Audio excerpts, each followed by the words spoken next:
Cerco de Washington, control total de las finanzas, fin del subsidio Caracas-La Habana y uso de la fuerza si Delcy Rodríguez no coopera. Amnistía, diálogo y morbo.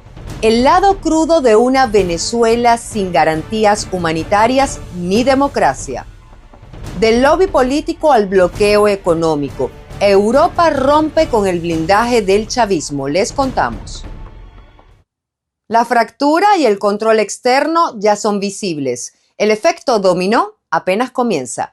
Bienvenidos a la emisión matutina de Noticias de Impacto Venezuela de este miércoles 28 de enero de 2026. Iniciamos. Washington centraliza el flujo petrolero en el despacho de Marco Rubio, creando un gobierno de facto sobre las finanzas venezolanas. La Casa Blanca lo presenta como el camino hacia la democracia, pero surge la duda sobre si se trata de una colonización económica. Rubio advierte que el presidente Donald Trump no descarta el uso de la fuerza si Delcy Rodríguez no coopera. El reporte con Génesis Pérez. Ante el riesgo de que el chavismo se recicle bajo un mando provisional de Delcy Rodríguez, la Casa Blanca optó por asegurar el control del dinero petrolero concentrándolo en una sola figura, el secretario de Estado Marco Rubio. Un decreto ejecutivo firmado en silencio el pasado 9 de enero declaró la emergencia nacional y puso los ingresos del crudo venezolano bajo custodia estadounidense, blindándolos de embargos y de cualquier decisión del chavismo residual. La diplomacia del cañonero. Eso es básicamente lo que estamos viendo hoy. Al ver ese despliegue de fuerza, ¿cómo logra uno cambiar la actitud para tomar las decisiones que orienten el esfuerzo a la salida de la cúpula que en este momento está controlando Venezuela? El presidente Donald Trump ha insistido en que Estados Unidos mantiene una presencia muy sólida en Venezuela y una buena relación con los líderes venezolanos. Beautifully with Venezuela, I will tell you, they're going to do better now than they ever did, than they've done ever at any point, and we're going to be making a lot of money for them and a lot of money. En ese contexto, Delcy Rodríguez afirmó que se han restablecido los canales de comunicación, respeto y cortesía con la Casa Blanca y el Departamento de Estado como parte de una agenda de trabajo conjunto entre ambos países. A partir del 3 de enero del presente año, hemos planteado que nuestras diferencias y que nuestras divergencias sean resueltas a través del diálogo diplomático, de la conversación política entre autoridades de un país y de otro país.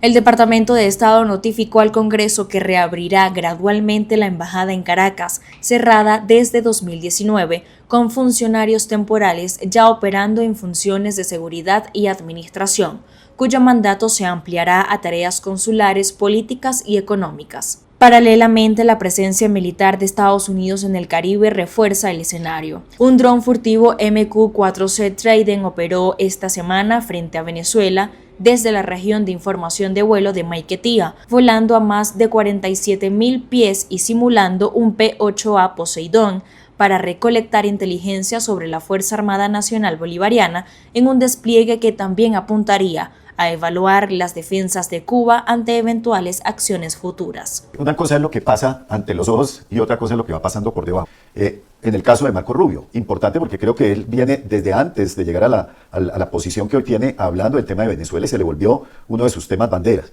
Y esto tiene relación también con la comunidad cubana, que está precisamente en el estado de la Florida, donde viene Marco Rubio. Aquí hay un efecto triangular, porque lo que pase con Venezuela va a tener un efecto sobre Cuba, donde hay un interés particular. En ese equilibrio incómodo, Marco Rubio emerge como una suerte de gobernador financiero y político de facto, garante, según la narrativa oficial, de que la transición no derive en una continuidad encubierta del chavismo. Génesis Pérez para Impacto Venezuela. El subsidio petrolero se volvió negocio y la crisis amenaza de cambio de régimen. El eje Caracas-La Habana ha quedado expuesto en su fractura más profunda. Se acabó el romanticismo revolucionario. Para Donald Trump, cortar el flujo de crudo venezolano arrastra al régimen cubano a la misma suerte del chavismo. El informe con Catherine García. El eje energético que durante 2 décadas sostuvo la alianza Caracas-La Habana se resquebraja. Cuba, que dependía del petróleo subsidiado de Venezuela para mantener su economía, no solo enfrenta apagones y racionamiento de gasolina. Según un funcionario estadounidense, el castrismo revendió cerca del 60% de ese crudo a Asia, convirtiendo el subsidio en negocio mientras su población sufre la crisis. En medio de este escenario, el presidente Donald Trump vaticinó el fin de la dictadura que lleva 67 años hundiendo la isla tras perder el suministro de Venezuela con la caída de Maduro. And Cuba will be failing pretty soon. Cuba is really a nation that's very close to failing. You know, they got their money from Venezuela, they got the oil from Venezuela, they're not getting that anymore.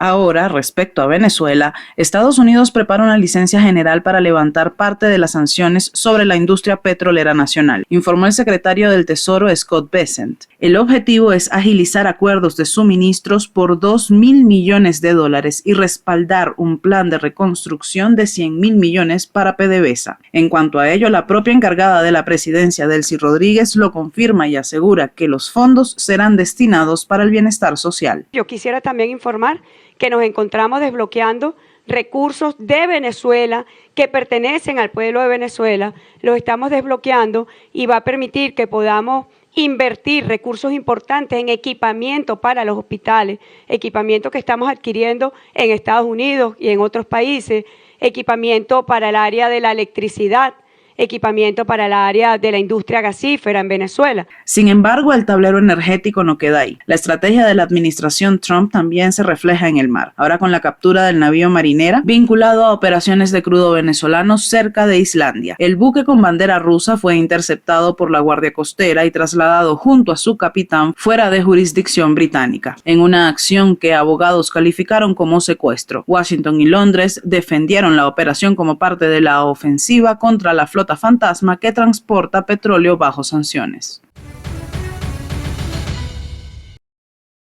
Interactuemos con la pregunta del día de Impacto Venezuela, disponible en todas nuestras plataformas digitales.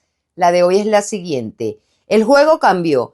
Estados Unidos toma el control de la caja chica del chavismo y pone en jaque la alianza Cuba-Venezuela. El secretario de Estado Marco Rubio se convierte en el nuevo gobernador petrolero. Pero ¿hablamos de liberación financiera o colonización económica abierta de Venezuela? Argumenta tu respuesta, los comentarios están a tu disposición. Te leemos en la emisión estelar. Por otra parte, el gobierno encargado de Delcy Rodríguez promueve una nueva jornada de diálogo, pero la oposición genuina permanece perseguida y exiliada. Sectores críticos alertan que sin condiciones ni representación plural, el proceso carece de legitimidad. El movimiento estudiantil entra en escena. Quique Frías nos cuenta más. El régimen de Delcy Rodríguez impulsa una nueva jornada de diálogo político en esta etapa transicional sin Nicolás Maduro y con la tutela del gobierno estadounidense. Las voces chavistas hablan de un proceso de acuerdos para lograr la paz social.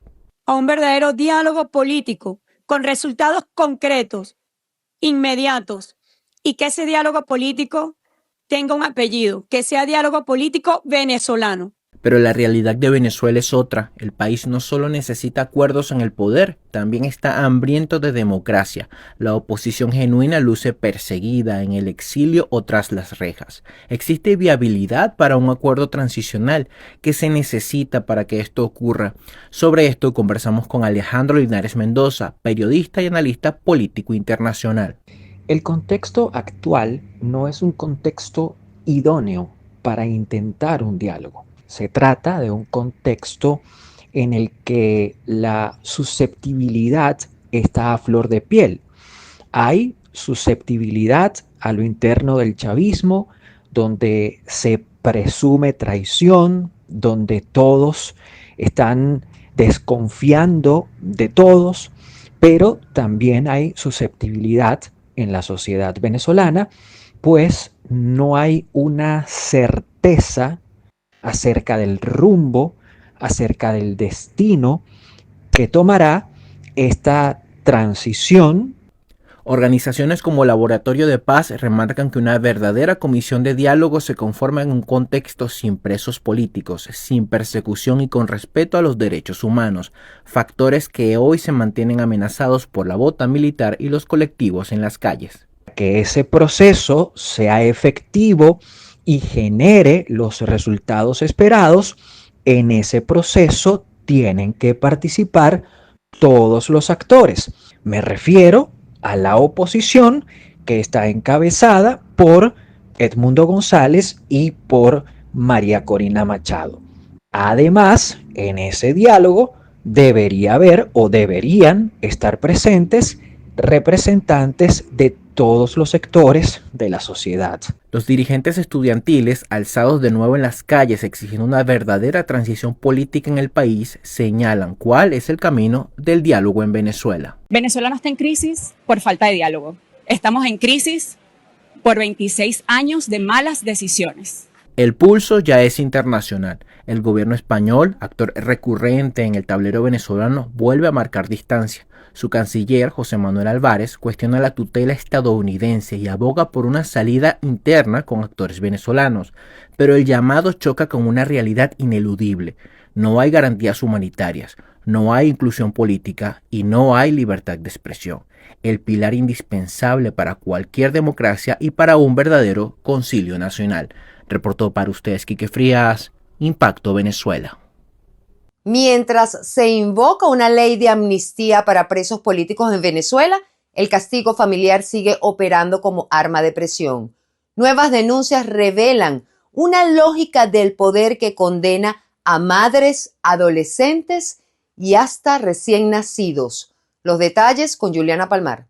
El Comité de Madres por la Verdad y la ONG Surgentes llevaron a la mesa pública una propuesta de ley de amnistía que busca la libertad plena de todos los presos políticos del país. El planteamiento incluye un llamado directo a la encargada de la presidencia, Delcy Rodríguez, y a Jorge Rodríguez para que se reúnan con los familiares de los detenidos. En la propuesta de la ley de amnistía quiero hablarles acerca de dos grandes objetivos que comprende esta ley. Estos objetivos están representados en dos grandes brazos. El primer brazo está dirigido al país. Es importante, muy importante, lograr una convivencia sana, una convivencia en donde se respete la diversidad de pensamiento. De esta ley está dirigido a lograr la libertad plena de todos los presos políticos, de todos los exiliados y todas las personas perseguidas. O sea, una ley de amnistía no tiene, en general, no tiene ningún efecto reparatorio. Lo que hace es tratar de restituir, de alguna manera, de una forma más global, más eficiente, y también es una suerte de reconocimiento político de la arbitrariedad o del carácter político de esas detenciones, ¿no? Esto es muy importante porque estamos viendo que en Venezuela se está produciendo un mecanismo de descarcelación a cuentagotas, que es además el más perverso y que sigue instrumentalizando a los presos políticos. La ONG Justicia, Encuentro y Perdón denuncia que la persecución política ha cruzado una frontera aún más grave. El uso de familiares como instrumento de presión, una adolescente de 16 años, una madre primeriza y un bebé de apenas 90 días forman parte de los casos señalados. Según la organización, estas detenciones no responden a delitos comprobables, sino al parentesco con Henry Castillo Molero, un militar exiliado, configurando lo que califican como castigo familiar sistemático. Las leyes de amnistía son unas leyes o normas que pueden dictar los parlamentos, generalmente los parlamentos, que le permiten eventualmente suprimir el carácter penal de hechos ocurridos anteriormente. Es decir, en vez de derogar la tipicidad, decir que respecto a los hechos ocurridos entre fechas tales y tales, poner una fecha, las personas que hayan sido detenidas por traición a la patria y tal cosa, es decir, genera una descripción abstracta que va dirigido, que tiene unos destinatarios. La exigencia de la libertad también llegó al terreno estudiantil. El presidente de la Federación de Centros de Estudiantes de la Universidad Central de Venezuela, Miguel Ángel Suárez, encaró públicamente a Delcy Rodríguez para exigir la liberación de todos los presos políticos, exigencia de los familiares que ya suman más de 18 días en las afueras de los centros de detención. Ya basta de mentira, ya basta de manipulación. Le costó muy caro a este país. Le tocó una agresión militar. Ya basta. ¿Pero una agresión? No. Ah, bueno, entonces lo que yo te estoy diciendo. Los presos políticos. Yo te estoy diciendo. Hay una lista de 800 personas. 800 personas. Eso. Hermano, están las mamás afuera de los centros de reclusión. Fue profesora de esa facultad. Entonces están las familias afuera de los centros de reclusión, hermano. ¡Libérenlos a todos! ¡Libérenlos a todos! ¡Libérenlos a todos! El caso de Juan Eloy Cumaná Rodríguez expone otra cara del drama, la desaparición judicial. Detenido en el 2020 por un vínculo familiar, permanece recluido desde hace casi 6 años sin juicio, encerrado en un container adaptado como celda en el aeropuerto de Valencia. Su único contacto con el exterior es una visita semanal de 1 hora para sus familiares. No es un preso, es un rehén invisible del sistema, olvidado por los tribunales y sepulcrado por el silencio institucional. Para Impacto Venezuela, Juliana Palmar. Vamos con nuestra cápsula informativa Impacto en 60 segundos. Lo esencial cuando todo hace ruido. El pagador de Zapatero y la ruta del dinero venezolano en Europa. Julio Martínez, empresario detenido por el caso Plus Ultra, escondía hasta 400.000 euros en efectivo en su domicilio en Madrid.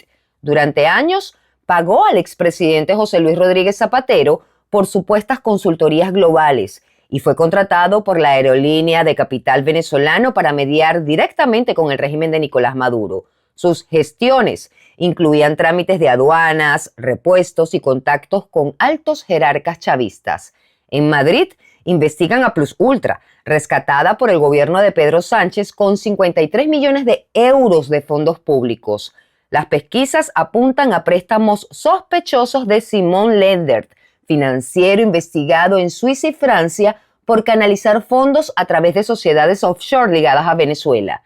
Zapatero admite haber recibido pagos de Martínez por servicios profesionales, pero niega haber intervenido en el rescate estatal de Plus Ultra. Sin embargo, los investigadores analizan si existió tráfico de influencias o uso de intermediarios políticos para facilitar la operación y blindar los intereses venezolanos en Europa. Suiza bloquea activos de Nicolás Maduro y 36 venezolanos por 4 años. Menos de 48 horas después de la operación de Estados Unidos que culminó con la captura de Maduro y Cilia Flores, el Consejo Federal Suizo ordenó el bloqueo total de bienes del exmandatario en territorio helvético.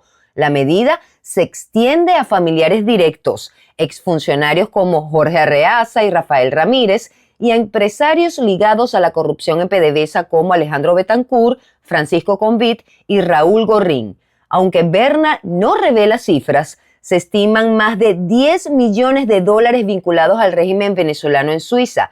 Desde 2018, el país ha sancionado a 70 funcionarios y empresarios con prohibiciones de ingreso y restricciones a tecnología de represión, en coordinación con la Unión Europea.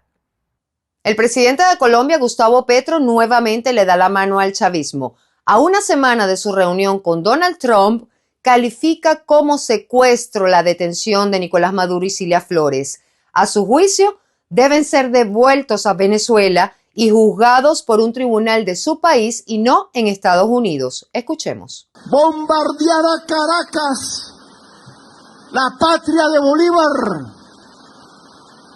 Eso no es un acto contra Trump, contra Maduro, que se parecen igual porque creen en el petróleo como Uribe. Son iguales, pero tienen que devolverlo y que lo juzgue un tribunal venezolano, no estadounidense. ¿Y por qué? Porque la civilización latinoamericana es diferente a la civilización anglosajona europea. Y así ponemos punto y final a la emisión matutina de hoy. Para más, visiten www.impactovenezuela.com y nuestras redes sociales @impactosve. No olviden suscribirse al canal de YouTube, activar las notificaciones, compartir y por supuesto comentar. Ayúdennos a mantenernos conectados con ustedes. Soy Mildred Manrique, que tengan un excelente día, nos vemos mañana.